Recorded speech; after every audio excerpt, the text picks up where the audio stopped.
What's happening? What is up? Man, good seeing you. I definitely want to throw a little congratulations out your way. I appreciate it. I appreciate it. It's definitely looked like it was very magical. Yes, yes. Weddings are magical in themselves, and then being in the middle of the mountains made it even better. So Uh, can't complain. so cool. So Yeah, cool. Well, man, I appreciate you making the time and jumping back absolutely. in. It's been, what have we been? Almost 2 years since Yeah, we were in. And Um, a lot's changed in the last 2 years. A lot's really changed, so far this year. mhm. And you know, I would love kind of your take, kind of where you see things at from, the real estate agent in general.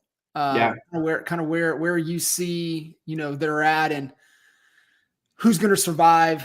Really moving forward. Yeah, I mean, I think what's really interesting is when I first got in the business, which was forever ago, when my dad first got started in 2012. I would like to say I didn't really conceptualize teams and things like that probably until like 2014, 15. And I know that was kind of like the uptick of teams becoming a thing. It was kind of the cool thing to do to have a team. And, obviously the market, even back to 2010, it was kind of starting, but the market was always really, really good. So, Mhm. it was always interesting watching teams being grown, right? I saw this pressure and this like inner demon fought with solo agents. Like, should I get a team? But I need a team. And, obviously, if you understand business roots, you're like, well, yeah, a team makes sense because it's foundationally leverage, right? It's getting other people to make income for me so I can go on the beach or whatever your end goal was, spend more time with my family. And so it's really interesting to watch people grow really big teams, right? Or even just medium sized seal based teams where it's 5 people that are all doing a ton of units. And, you obviously have the struggles of those teams having turnover or exits and, having to rebuild. And, a lot of those could be done super easily. I don't want to say super easily, but it could be done more easy in an uptick market, right? When there's listings flying off the shelves and income's increasing for everybody involved. And, a lot of that profit covered up some of the baseline business problems that people were kind of avoiding in terms of systems and processes. And so now we're at the point where like your teams that kind of were built not on the best foundations are obviously kind of suffering a little bit when the income shifted just a tad. While at the other times, you got teams that are going, if you're not on a team, solo agents are going to die. And so it's just been a really interesting market. And, at least from my perspective, with a lot of the people we work with, I'm seeing a lot of retraction in terms of people trying to get a little bit smaller in team size, increase profit margins a little bit better, and just try and get more of a solid foundation, even if that's not like their end 5-year goal is to reduce in size. I'm starting to see people reduce back a little bit and become a little bit more strategic in just building the foundation again. Yeah. What what is your take? So what is the foundational pieces that you see um people are crumbling with right now? Because when things are good, it's the whole, build on rock or build on sand. Mm-hmm. And when when the storms come, which they're here, Yeah. and it's continuing to pour, it's eroding that soft foundation. So when you say, man, a solid foundation built Mm-hmm. with proven systems, what are you like, man? These are like foundational. You're not going to move forward without them. Yeah, so I think like kind of going back to, I was Keller Williams before I was EXP. And one thing that Gary Keller that's kind of stuck with me forever is he always says, lead generation will pretty much get you out of any business problem, right? You go tomorrow and you have $0 in your pocket. If you go get 10 home buyers, 10 home sellers tomorrow, you've changed your fortune, right? You've changed the company dynamics, cash flow, all of that. And so normally when I look at a company, no matter their size and if they're wanting to grow, it's always around lead gen, right? If you're an agent with $0 in your pocket and you need more money, lead gen. If you're a big business struggling to hit some margins and overhead, lead gen, right? A lot of those things can be fixed short term, but I guess one of the things that I see as far as the overall business is with the foundation of lead gen. If I were to ask 90% of agents, like, hey, last year, how many deals did you do? Most of them know that answer, right? First off, they know how many deals they did. They know their volume they did. But then if I go one step deeper, which I think is really important in coaching, and you do this with your clients too, it's like, okay, well, how many of those 40 deals were like, what's the source breakdown of those? And they'd be like, number one, they would probably give you an answer, but it's not the correct answer, right? Mhm. So number one, most of the time we don't even know where our business comes from, because foundationally, I see a lot of agents, they treat all their deals like the same, right? Like a team doing 30 or 40 deals with 39 coming sphere of influence and one being lead generated, where it's actually like sought after, or it's an open house, or it's a paid ad or something, is a lot different than a team doing 39 deals all lead gen based in one sphere of influence. And so I think the foundation is, taking, and we've done this with you, right, is like kind of the BHAG goals and the goals. It's like, cool, if my goal this year is to close 50, it's not just 50. It's like, well, how are we going to break that down? Is it 10 from open houses? Is it 10 from this? And for us, like I see foundationally, a lot of agents went all in on just one source, right? Only sphere of influence, or only Zillow, or only this, or only that. And if it dried up, then they're looking around going, I forgot how to be a business owner, right? I forgot how to do this, right? Even Sphere Rocket kind of had to do that for a minute. Like, for the longest time, we were real estate agents only, and we dominated that. And then as we try to get into new verticals, I was like, man, this is harder than I remember, trying to get into new verticals, but it's because the foundation wasn't built right. I was just used to referrals and connections. And I was like, oh, I got to go back to having a new CRM, a new data list to call, new connections to make. And so I think the long-winded answer is just like the foundation of lead gen's not there, right? Especially in this confused field of, it's really interesting. The confused field of, I want to leverage, because I'm big into that, right? Let's leverage. But you can't, a lot of times when the business is trying to grow, you can't leverage everything, right? Like you still are going to have to double down. And I find that most team owners or agents can still double down in lead gen and still grow with leverage, which I think is a common misconception. No, I love what you just said there. And, even to your point with creating leverage, you're not going to be able to get really good people into broken systems. And so thinking through what you're saying, what are our systems to acquire opportunities, to get those leads? And then how do we get those leads engaged? And then how do we convert those leads to conversation? How do we convert those conversations to, somebody that actually wants to do business with us, and then actually being able to deliver and get them the result that we promise, and then, continue to move them up the journey of, becoming an advocate and then becoming a promoter for our business. And now we have that lead getter out there that's sending us stuff. And yet it all kind of trickles back down to, how do you get more people engaged on the front end?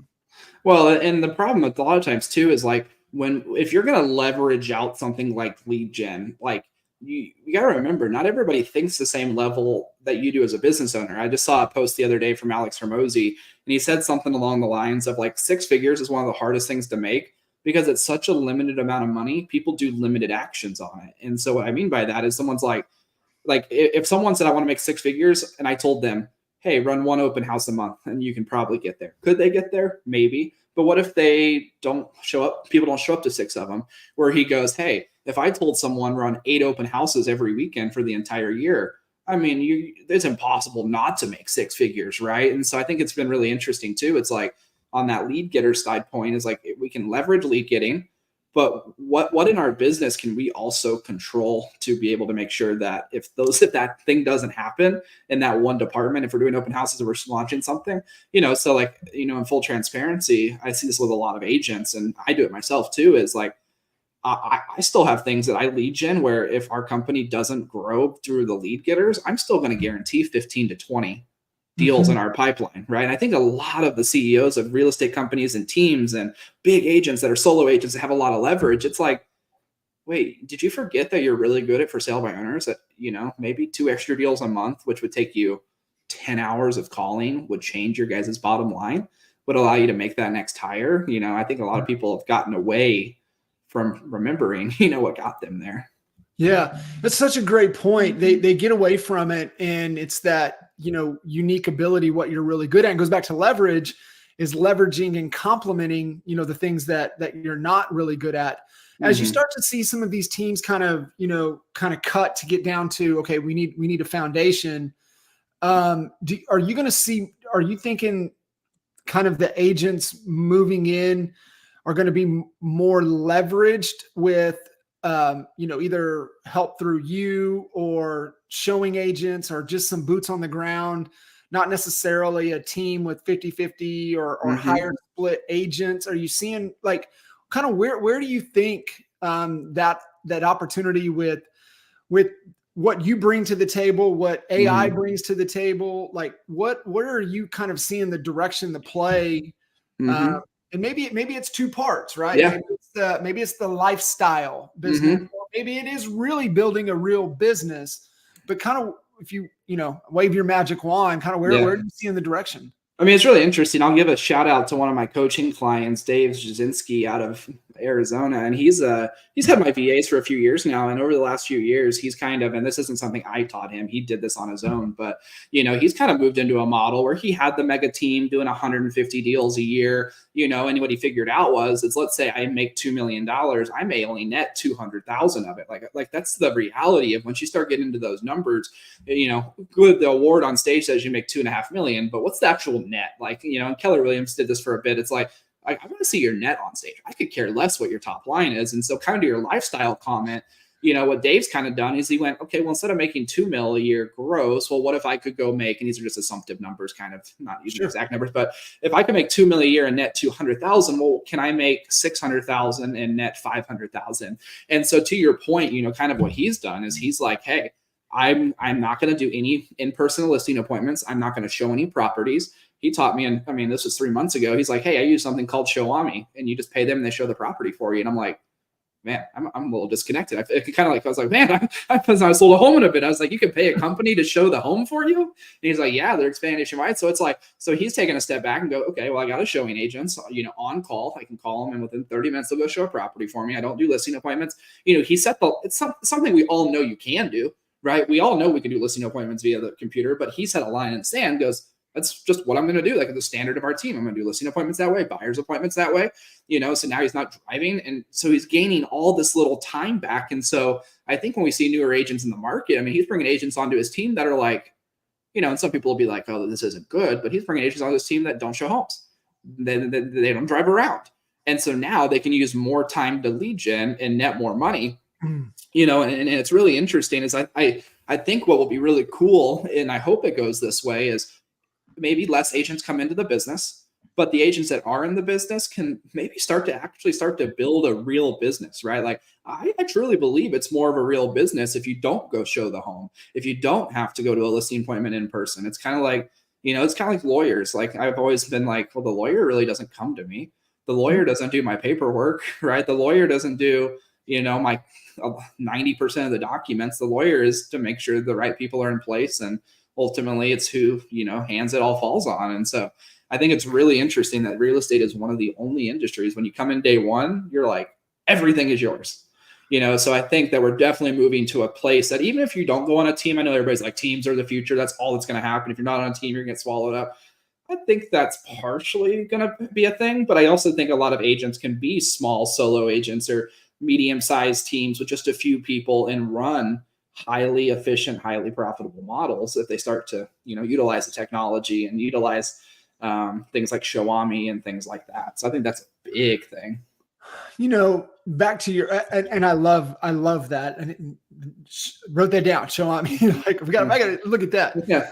The thing kind of goes back to what you said, getting clear kind of what the vision and really what the goal is. And, I think, the bigger teams, they're going to get bigger just because there's agents that are lost that don't know how to get out there and create that lifestyle type of structure and business. So they need that environment, right? They need that ecosystem. So it might be kind of a divide to where you see those, like the gentleman you just talked about, got, Pam Martin, who, she services the Virginia market, but lives, an hour south of Myrtle Beach on the beach, in a beach house. Like you literally walk out her front door, you hit sand, and yet she hits icon status from that beach house in Virginia, just because of a mindset shift of this is how I want it to be. This is how I want to design it. And I want it to, allow. And one of the best things that it just kind of a wake up for me with it and with business is that, man, business is just your vehicle that's going to move you closer to your freedom. Mm-hmm.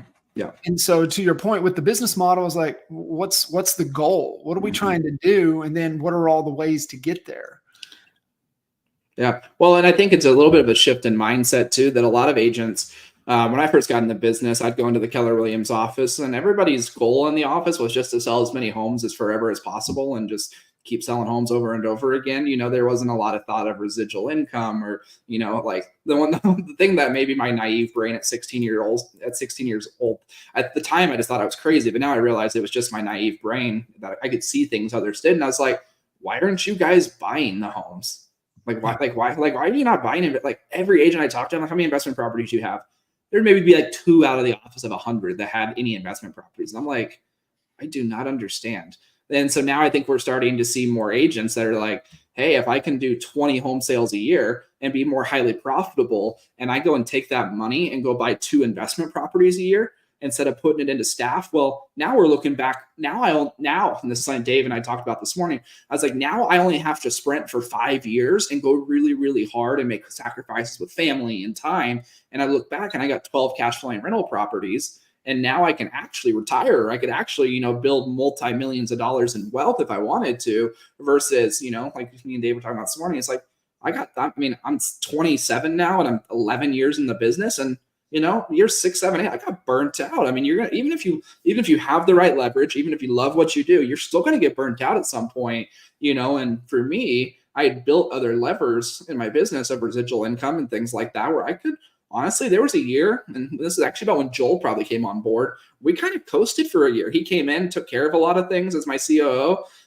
We didn't really grow a ton. I mean, we definitely grew, but it wasn't as fast, but it was just because I burnt out. But I didn't feel guilty about it. I wasn't hurt for money because of all those things. I think agents are also going to be a lot more cognizant of that moving forward, of like, and it's models like EXP. It's models that are out there that are giving this hope that it's like, oh, I don't have to show homes forever. And I also don't have to sell 100 homes a year either to get to financial freedom, which I think is really, really interesting. Yeah, no, it is. And, I think the year that, we did the most home sales, percentage wise, we were not profitable. Mm-hmm. And we were miserable, drinking all the time, not to celebrate, just to deal with the shit. Mm-hmm. And, I think for us, understanding and to your point, right, scaling back the model and getting a little more dialed in. And I think for us, one of the things that we never perfected during that time was, attraction and getting new agents on. And small market, it's really tough. I think you got to build them. It's hard to go get them in that type of environment. And we just didn't commit to that system. We didn't commit to really figuring that out. And the challenge that I see when you try to build that Navy SEAL type elite team is that think about how many people have to go through, that branch of military to even get into the special ops division. You need a bunch of people to be able to pull the elite. And the military does this too. Then the problem is you get your 5 elite people, and I see teams like this. You got, like you said, you got to go through 1,000 to get the 5. But then the problem is those 5 are so damn good that other branches start picking them off. They're like, oh, this person's good would be so good over here, so we're going to steal them from you. And that happens with real estate teams too, right? Like I was talking about this morning with someone. I was like, yeah, build the Navy SEAL team, but as soon as your 2 badasses get a better offer, they're gone, and you've lost 40% of your revenue. But then at the opposite end of the spectrum, you have like a John Cheplack model, which is more of what I would consider like a teamerage model, a brokerage and a team, where it's like, yeah, go get 70 agents on your team because margins will be a little bit better, and you don't have as much vulnerability. But then at the same time, when I'm honest with some people that I talk to about this, when they're choosing their options, I'm like, you're just not. I mean, it's not that you can't get there, but you're just not the leader yet that can manage a 70-person organization and manage the overhead risk that goes with that and just the stress that comes from that. And that's not for me to say if they're ready or not, but I'll have the honest conversation and be like, you need to go soul search and see if you're ready to go run a Justin Havery type team that's got 70, 80, 100 agents, because I mean, at that point, even if, like you said, even if every agent is crushing it and you have 80 agents, there's stressors that come with just that many people. Even if all is good, even if lead gen's good, even if business is good, like there's stressors people don't even fathom that come from having that many people in your organization. So many different personalities, and everybody's always has something going on, right? So being able how to deal with that, and I'm glad you brought up the word, because I think even to kind of our point of creating leverage, having success, looking at the option from a virtual assistant standpoint, there's still a level of leadership that is required. And I would love for you to kind of expand upon that a little bit, that what you see from a leadership of, hey, as you're developing, you probably need to be in an environment that is leadership rich, right? To be able to pour into you. What would you say foundationally or fundamentally, from a behavior standpoint, thinking perspective, is like, okay, you might be ready from a leadership perspective to take this on? Yeah, it's really interesting. Like, one thing I didn't ever expect when I started a VA company was, in real estate, if I was selling 25 homes a year on my own outside of the team, like probably 24 of 25 were really happy, with my business. And what I never expected when I got into real estate, or in the VA game, should I say, is I didn't realize if I had 100 clients, I could give all 100 people a perfect person, which won't happen every time. But if I went for 100 giving people virtual assistants and they were all rock stars, there's still going to be a 30% fail rate. There's still going to be 30% of people that say, I do not like VAs. And of that 30%, they're going to go two ways. They're going to go, Justin, my leadership's just not ready. I wasn't ready. SOPs, like I just didn't want to put in the work. Then you're going to have the other 15% that go, this is your fault, Justin. You gave me the wrong person. And it's them hiding insecurities of their leadership journey, right? And it's funny, the stats we pull, 90% of people that bail in our program have never watched more than one video in our course. And it's like, well, yeah, you didn't know that because you didn't watch the video we provided you. And so I say all of that to wrap back around. It's like, I've really gotten to see the 30% that aren't ready. And those 30% that aren't ready for VAs, or any type of talent. I mean, if you're not ready for a VA, you're definitely not ready for an in-person assistant. If you're not ready for an in-person assistant, you're not ready for a VA. Like it's people at the end of the day. We work like this most of the time. And so, the biggest things I say when people, and I got started at 16 with VAs. And so I didn't have any leadership skills. Like my best leadership was like watching my brother or sister for a few hours. That was the best leadership skills I had, or a sports team. And so I think the biggest thing that I look for is, are they willing to go 2 steps backwards to go 8 forward, right? Like, even if they're like, I don't know anything about how to write an SOP. I don't know anything about how to write a process. Are they willing to go spend 4 hours to do one? Even if it sucks, even if it fails, even if the employee looks at it and goes, I don't know what this is, do they have the bandwidth in their mental capacity to go spend the time to try, right? If they go spend the time to try, well, then now I got someone that I can work with, right? It's kind of like, I know you say you're a coach's kid. It's about being coachable, right? Like I look for the coachability, or at least the effort in it. And that for me is for many levels, especially with VAs. Like, this isn't to demean a VA or any international team member, because they mean more to me than anybody in the US really does, in full transparency. But I'd rather learn my leadership mistakes on VAs, that are costing me $4 an hour. And it's not so I make a mistake on them. It's so that way, when I make a mistake on a $4 an hour employee, I'm not burning $50 an hour, right? Like, I'm not financially putting the company in a bad position. I'm learning management skills. And, that was a big thing at 16 when I had a VA. I was learning all of those things. And yet I wasn't like, oh my gosh, this person's going to be fired next week if we don't make some money, because they're so expensive. And so, because, so that's why I it's hard for me to say like, no one's ready for a VA, because I think it's a great learning ground for people. But I think it's just that effort and leadership to go and to understand, I have to slow down and train. The number one question I was reviewing tapes the other day we got in 2023 is, Justin, how do we get a VA and not have to train them? And that alone is probably the laziest question. And I'm just starting to tell people this. That's the laziest question. You're asking me that because you want me to provide, like we talk about batteries included VAs, which is great, which we can do. But even if I give you the perfect person and you don't do anything with them, they're not going to know what to do. Yeah. So I think that for me is the big thing, is like them understanding that it's going to take time. It's really backwards, right? A lot of investments, we put in $1 to make 4. Well, actually, in investing in people, you put in $1 and you don't get anything for a while, for the most part. And then all of a sudden it comes out of nowhere, right? Having that lead generator on, you're going to pay them their first paycheck, their second paycheck, their third paycheck. Oh, you're going to spend 12 hours writing SOPs. You're not putting anything in your bank. You're almost putting deposits in this imaginary fund that will one day come. You just have to be patient enough for it to come. Yeah. And that's the problem, is most people don't see that.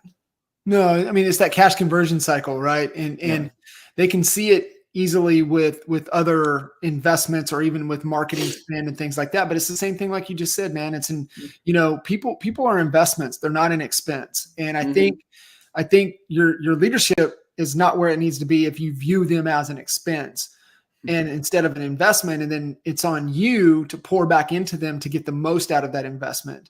Well, and that's the hard part about ROI, right? Like if I'm selling leads to you, John, I can show you ROI. Like I can talk ROI. If I give you pay me money, I give you 100 leads. Now you're judging, did I give you the 100 or not? When I give you a VA, that VA could start reading your emails for you and give you 5 minutes back a day. Time. But what do you do at that time? If you just go watch Netflix or you sleep in an extra hour, you're not going to feel an ROI, which is hard, right? Like I don't sell an ROI product. I sell a freedom product, and what you do with that freedom can ROI you, but it doesn't necessarily have to. I mean, some people get VAs just to give them time freedom to not ROI. Some people are like, Justin, I'm a single mom. I make 150 grand a year. What I want to do is spend 10 grand on a VA and make 140 grand a year and just have a better business and life at 140 than doing it by myself at 150.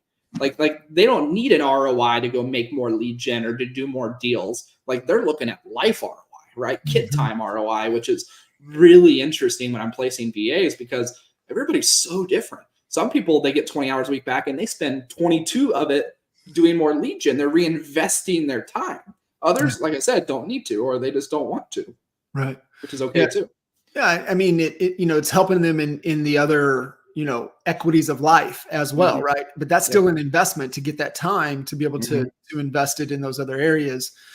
And, to your point, within the real estate space, and even to, the example I love that you're, sharing with the gentleman, 2.5 million, hey, can I scale this back, create a highly leveraged model, and do 600 and make 500, make double my take home with, substantially less total revenue. And you start to get, looking at it. Okay. It's like, well, okay, if I go that route, I only have so many dollars to put the best team on the field. And I think that's where you are a tremendous solution for that, which is the salary cap concept. And a lot of agents don't even understand what that is, but it's like, if your goal is to make, $1 million in top line revenue, that's before, whatever company you're with takes their piece. If you have agents, you're giving them splits. You have to have a profit number. And so let's just say we're going to, 25%, then that means we've got 75% or 750,000 in this example to put the best team on the field. That means paying the broker, paying other agents, your salary, your take home, your team's take home, all of your expenses, everything in there. And that's the dollars you have to play with. And, to your point, especially if you kind of green with really effectiveness of leadership and really being able to get team members productive, which is part of your job as a leader, is productivity, is getting the results that we're after. To your point, getting somebody good, I mean, you're 25, 30, 40, $50 an hour. You run out of dollars that you have available to get the best team on the field. And so to your point, listening in, they're like, okay, guys, I get it. Like, I've been messing it up all wrong. Maybe I've been hiring out of pain instead of being really strategic, getting clear. What are kind of the steps that you see the people that have the greatest success of bringing team members on, be it somebody in person or one of your rock star VAs? Mm-hmm. Like, where should they start? Like, what's the first thing that they should do? Yeah. So, I mean, it's actually funny when you're busy and overwhelmed and need people on your team. It's actually the worst time usually to hire people because you're busy, overwhelmed, and you're stressed. Like bring someone into that environment. It's hard to thrive when you're like stressed yourself and trying to shove someone in, and that happens to all of us. Like I just brought on 3 VAs last week for a podcasting piece of our business. They've worked for us now for 2 weeks and I've done nothing with them. Now, I'm not judging myself for that. I just haven't had time, but I'm at a different place in business. But I see there's 2 extremes that people really have success when bringing people on. Number one, it's first setting the goal. Like I don't really set goals anymore on the company side. I mean, I do, but my goal is, hey, how fast can I get a CFO? Like that's our next one. And so and I'll relate this to an agent here in a minute, but like I want a CFO. And so I know that if I need a CFO, we need to get to another probably 5 to 8 million a year in revenue for it to make sense. I could do it now, but to make it make sense. So now I know it's like that goal of my goals around people. And then I know the revenue that those people would require. And so same with agents. It's like, cool. If I don't want to do my transactions anymore, coordination, or I don't want to do my, lead gen, or I don't want to do my marketing pieces anymore. It's like, cool. My next goal as an agent should be, I want to get a marketing director or a video. Let's just do video editor. People love that one right now. I'm going to get a video editor.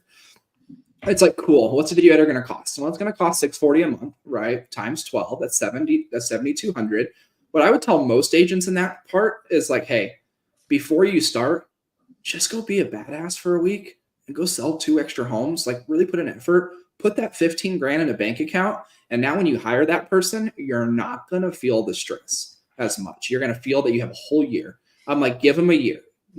Work through the hard times, work through the times where you can't talk to them for 3 days, like just work through it. So that's like one extreme. Like that's like the conservative, not really burn the boats type of, method. It's a very conservative method. And then the opposite is like, hey, I have like $0 anyways, and I'm going to run this thing and I'm about to go crazy. Like give me a person to go alongside of me and help me, build this up. Like I've seen people, man, they go and buy, homes when they have $0 to their name and put $20,000 down payment on a credit card. Right. And that's an investment. But at the same time, I go get a VA at $700 a month that can help me find an extra deal. It's the same thing, but it's a lower risk investment that you're not tied to for years or, like a lot of times people, when they look, and this is maybe a little bit of a tidbit kind of off track, but it's kind of wrapped back around. Most people, when they hear of what they're going to pay a VA or a US based salary, let's say US based salary is 80 grand or a VA is 8 grand. Well, immediately in our mind, we go, that's a lot of money, no matter which one it is, 8 grand or 80 grand, both are a lot of money. But you're thinking, your brain's thinking in terms of employment over a 12-month period. So your risk, you're judging risk based on a dollar amount over a 12-month period. Mm-hmm. Where it's actually divided by 12, right? It's actually divided by 52. Because like tomorrow, John, if I woke up and the Philippines says we can no longer outsource labor, guess what? People would think my business would crumble, that I'd go into massive debt, all these things. Well, no, I would just call every person on my team and go, hey guys, we don't got a business anymore. Your last paycheck's Friday. Like I really, and I run an 8-figure corporation and we don't, and it's kind of one of those things where it's like people think there's more risk involved than a lot of times there really is. Like my team is only employed for the next 2 seconds. I could fire anybody tomorrow, and I can stop my cash flow to them. And so people think, I think a lot of times that there's way more risk involved in hiring. Now, I'm not saying if you're like so on the rocks that you can't think that you can pay them next week that you should probably go hire someone. I'm not saying that, but what I am saying is like there's not as much risk as you think there is. Right. To hiring people, and especially for those that haven't tried it, right? Like stop being so scared, like try it out. What do you guys recommend? Where would you recommend to create that leverage first? Yeah. So, I mean, I'm going to give you 2 answers and I'm going to give you the answer that someone goes with and the ones that actually listen. First off, just getting I always like to say, it's a little bit of a challenge I give people. I say, what if your open house worked this weekend and you got 10 buyers under contract? Like, when that happens, what do you need to fix first, right? And most agents are like, well, I don't have a full-time transaction coordinator, so I might need that for a VA. And I'm like, okay, well, maybe, but how about we get a per file TC?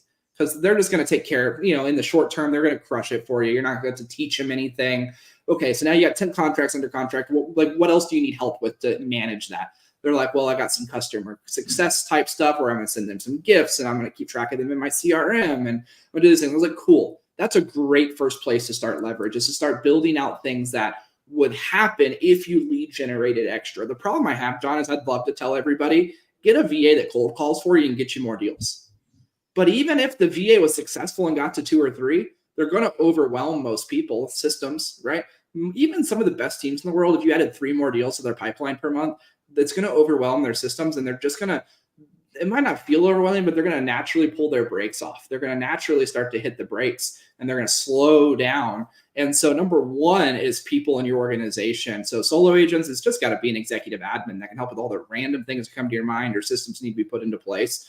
Obviously, medium-sized teams can lean a little bit more towards lead gen based if they're trying to push the throttle. But even when I say lead gen based, I'm not saying go get a VA to cold call. Maybe you're already spending 10 grand a month in ads or 5 grand a month in ads. Maybe it's just helping your agents work those better, right? Maybe it's keeping track of those better. So I would really say the executive admin is still probably the best hire. And if you're so disorganized as a leader, you're like, I can't even think and fathom an executive admin. Well, then most likely it's probably going to be something on the marketing side. I mean, I don't love to say, well, because you're lazy and can't have an executive admin, just go to marketing.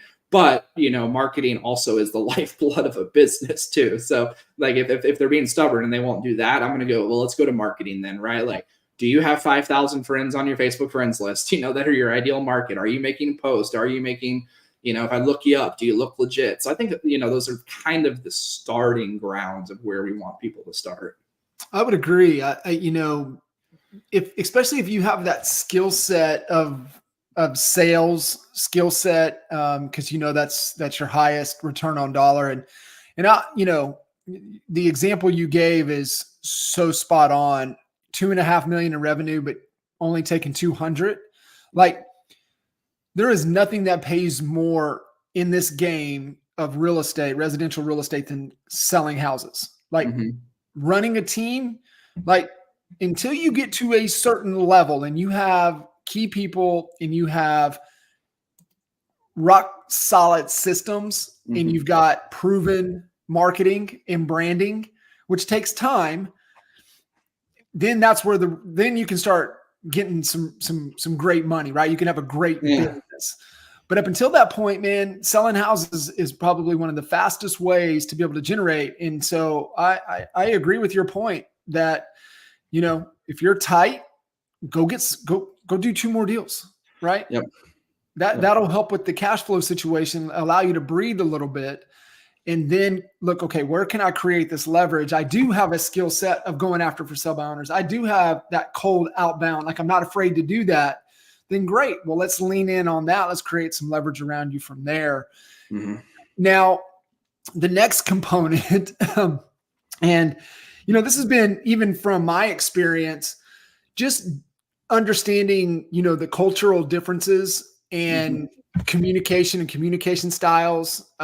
It's stretched my leadership capabilities, and when things are good, the communication can it's always important, but when things get tight and you're in growth and we're in like let's go mode, man, that gets pressure tested. I will say. So from a leadership standpoint, once you have, you've made the decision, you've made the commitment, you're bringing team members in, like what's that agreement? What's the accountability? What's the cadence? What's the communication for success really have to look like, no matter what's going on with your team members? Yeah. I mean, it all comes down to one thing, and we call it face-to-face. If you can just get face-to-face for even an hour a day with your team, you're going to fix 90% of issues. 90%. If you get 30 minutes in the morning, 30 minutes in the afternoon, even if they were a little bit inefficient during the day because they just sat there waiting for your responses on some things that you couldn't get to because you were busy, 30 minutes in the morning, 30 minutes in the afternoon is going to solve a lot of people, especially in the VA world, they still operate virtual assistants like it's Upwork or Fiverr.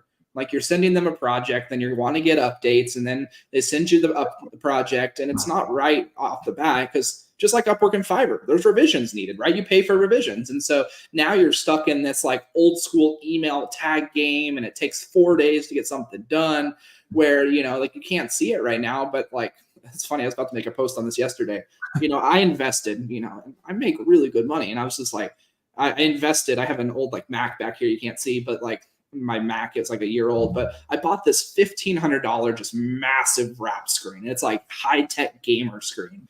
And, it's been a game changer even for me in just a few weeks, because in the corner, I have my marketing department on my screen. In the bottom corner, I have my CSM team. In this corner, I have, this team. And I may not be in there all day, but I have Slack open, like it was weird. Like on one computer, little small computer screen, I just had whatever windows I had open, but now I have my Slack. So anytime Slack goes off, I can immediately get to them if I want to, right? In this corner, I have my Zoom room. So if anybody needs to talk to me, I just jump in the Zoom room, right? In this corner, and so like making the open lines of communication where I'm present.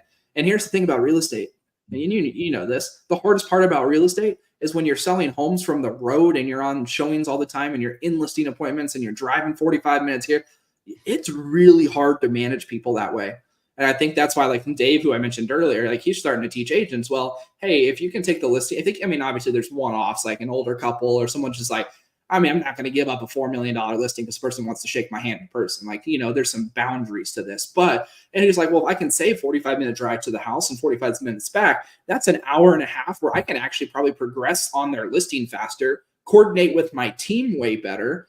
And we're moving at a speed at which no one can understand. And so to answer your question about communication, to supercharge it, to kind of limit the issues, as much FaceTime as possible.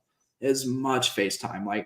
Even me and Joel in the last probably 6 months, we've moved to everyday meetings. Every day in the morning. Some meetings are only 5 minutes long. Yeah. But we have our whole team on there for, sometimes they need to be 40. We have it blocked off for 30. If it's 5, cool, everybody's got extra time. If it ends up going 40, awesome. We probably got some really good stuff done that day. And, for most agents, they're like lifestyle business. They're like, I just don't really want to have that type of cadence. And I'm like, cool.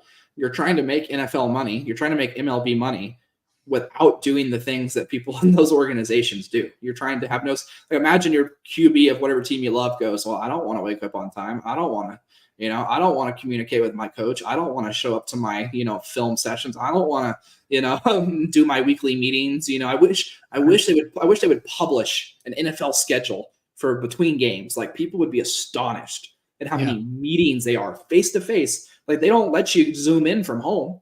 Like, no, you got to be at the facility face to face. I'd say a long-winded answer, just face to face. Use Zoom. Like they're in the Philippines. They're not like monsters or aliens. Like they're people. Like get on Zoom with them. Talk to them. Yeah. See their kids. See their spouses. It is. It is so key, so critical, and you're spot on. I've noticed even with me, getting away, but getting back in, and even the flexibility, with D, she's kind of had to split her schedule. So, she works, 8 to noon, and then she comes in at 8 p.m. to midnight. Yeah. So we meet at 8 a.m. and we meet at 8 p.m. every day. Right. Yeah. And some like this morning at 8 a.m. was 10 minutes, but last night was, a good hour and 15 minutes. So I think you're definitely spot on there.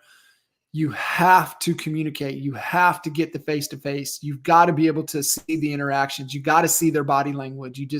You've got to be able to see that. And to your point with the players and getting into the facilities, you got to see them. You got to make sure they're focused. They're where they need to be. So being able to have that, you look at that, kind of bringing the people in and really structuring and having the communication, and you'll start to figure a lot of the things out as you go. I'm with you as well. We talked about the batteries included. I think it's just finding that one key skill that they bring to the table. But obviously, as a leader, and this has just always been our push, and we just carried it over into the coaching side of things, and we still do it to this day, of internal and external training. And I know you are. I always, tell people, as Sphere Rocket is a talent hunting organization and a training organization. Mm-hmm. And so I just really believe that, for you having, anybody listening in, having success with VAs or success with your team members in person, in the States or not, it doesn't matter. You have to adopt a training and continuous development. It's one of our core values, right? You just that learn like you're going to live forever. We just, believe in constant personal and professional growth. And so I would love your kind of what you guys are doing for your team members. For us, it's internal and external, meaning I am responsible to provide some type of training ongoing that we're pushing them through. And then externally, what are we plugging into? And I think it's topic specific. And I think that's where you guys are a tremendous resource as an external training component to be able to plug. And I think a lot of people, they don't realize that how much training you guys have. It's unbelievable. Yeah. It's just like anything else. Like, if I were to go to college, right, I could choose from 100 classes, and, I might only take the 10 that are applicable to me. And I wish people would think of Sphere Rocket, and this one we're working on, is more of a university, right? Like, sure, we're going to get you entry, we're going to get you a VA, but, we have 20 live coaching calls a week, so now over a year, we're at 1,000 coaching calls being inputted into the system a year. And, you may not need 1,000. You don't need 1,000, right? You don't even need to watch 90% of them. But if you're getting a marketing VA, your VA that's in marketing should be watching every video that is in our marketing library, right? In their free time, give them 30 minutes a day. Like, have us giving them tips and tricks, bringing stuff to the table that increases your business without more buy-in or time. And, so obviously we're an external force for a lot of people. Some people come in and don't even use it, or they don't know it's even there because they just don't listen. But, kind of the same thing. Like, so while we're an external source for people, there's a lot of people that we use externally. Like, I have my 3 podcast hosts. So, we're launching a whole bunch of podcasts right now. And actually my people in the Philippines, they're hosting the podcast, and it's a great way for us to get in front of business owners. And one of the first ones we're launching is a real estate one, again, and we're kind of relaunching a few of them that we've had really good success with. And they're like, all right, the 3 people I got are really experienced in podcasts. Like, these people are running like top 10 podcasts in the Philippines. Like, these are ballers, like really good people. But they're like, well, I don't really know much about real estate. And I was like, well, it's just like a news anchor. The news anchor doesn't know 90% of what they're talking about. They're reporting news and pulling information out of people. And if you do it right, it's going to be good. And so they're like, well, how can we learn resources on how to interview real estate agents? And I was like, here is Expert Mentors Live, 239 episodes. Watch as many as you can, right? And so now for the last 3 weeks, they've just been watching Expert Mentors, and that now they're getting to hear what, like, now they're like, literally, like I told you, I hadn't talked to these people in 2 weeks. They haven't done anything for me, like, in terms of podcasting. But now I know when I get to a Monday, they're going to have digested 30, 40, 50 episodes of Expert Mentors Live. They're going to know things about EXP. They're going to know things about other, VA company, other companies, other VA companies. They're going to know so much about real estate agents that they did 2 weeks ago. And that required 0 of my time. I was actually lazy, was not prepared, did not follow my own advice, had no SOPs ready. I mean, I had some SOPs, but not very many. I wasn't, but I was able to kind of counteract that by using external resources and not being, naive. Like, I'm sure your podcast is not going to be anything like ours, but there's nuggets I can get out of it. And it was a great resource. So, I mean, you're spot on. You got to plug your people into external too. So it's not all dependent on you. But at the same time, you also have to put your own flavor on it, right? Like, if I just said, hey, go copy Expert Mentors Live, and then they start inviting all the guests you've had on, well, then no one's going to watch it because we're just a copy of you. Right. So I do it for my own. It's the same thing. Like we have people that get VAs and cold calling. They go and the VAs go take a cold calling course and they come back and they're like, where'd you learn that? That doesn't apply in our market. And so you still have to have a mixture of both. Does. And it's just that balance, and then, just pushing them on things to where they need to develop. And I think the other thing too, the success, and you said, and I don't want to let it just slip by, is that, I mean, they're human beings, and they have issues just like we've got issues. They've got family drama, they've got health stuff, they've got all the stuff going on. And I think just from a great leadership, it's just funny, I've got, it's I laugh, I mean, two of them are learning how to drive right now. So I just give them shit all the time. I'm like, what are you doing? Yeah, that's the thing we get all the time. We just had two of our head of departments buy new cars for the first time, and they're used to mopeds. They've driven for 15 years. Now they're like, I don't actually know how to drive a car at 40. And I'm like, well, you're about to learn. Yeah, that's what same thing with her. And I'm like, she's like, yeah, it's scraped up a little bit.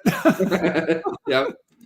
No, it's so good, man. And I think it's just a lot of unknown. And I think that's where, an organization like what you've built is no matter what, you can't, when it comes to hiring, you want the best process possible, the best systems and processes possible to increase the probability that it's going to be successful. Even with, there is no bulletproof system.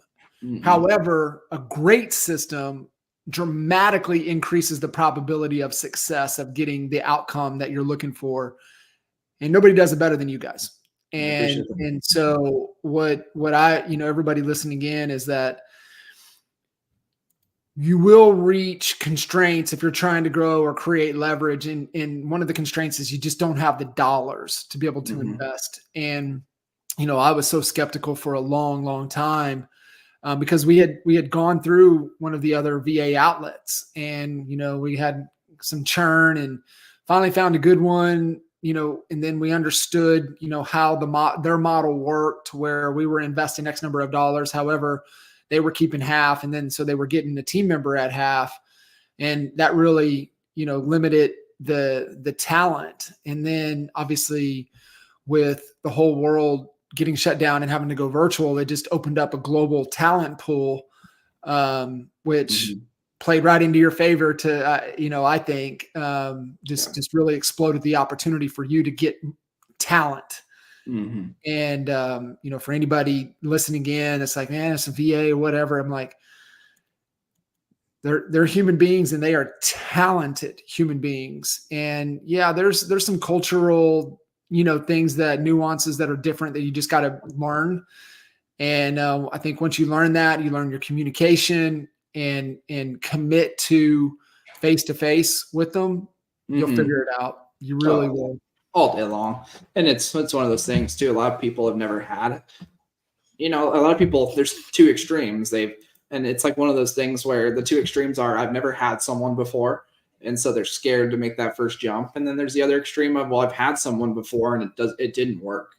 And I would tell people before, whether you had a VA with another company, or, I mean, damn, even if you had a VA with us before, I mean, man, I have people come back from 2 years ago that said, I used to have a VA with you then, I came in now, and guess what? Our program hasn't really changed. I mean, we have some more benefits, but they're like, I was just kind of not ready. Sorry for being an asshole. I'm like, yeah, no problem. Like, that's why I don't judge. Like, my first time I had a VA, I failed horribly too, and I blamed it on the VA company. And I go back now and it actually wasn't that company's fault. It was my fault. But I've been there. I've done that. Like, that's why I don't get upset if someone doesn't like us, because I'm like, yeah, I was at one point really sucky manager, and I thought the VA's fault was them. So I say all that together. There's two extremes, right? There's people that have failed at it, and it's like telling someone, if you failed at it, and I have people that fail at in-person assistance too, right? They're like, it just didn't work out. And I'm like, all right, cool. Next time your home flipper fails at their, renovation, and they don't make money, tell them to just never do it again, right? Just tell them to never try again, never reinvest your money. And they're like, well, but no, they should try it again. I'm like, well, cool. Exactly. You should try it again too. Even if it's fail a second time, a third time, like eventually you're going to break the seal, and it's going to become addicting. Like, Like me hiring people is addicting. Like that's why I got Joel on board. He's like, nah, we're not ready for that yet. I'm like, hold on. But I want to. So. It's all good, man. Well, I really appreciate you taking the time, jumping in here, adding a ton of value as always. I know that's kind of who you are at your core, and really what these, you know, expert mentor conversations are all about, bringing just incredible giving human beings like yourself in to really pour back into this, the Honey Badger Nation.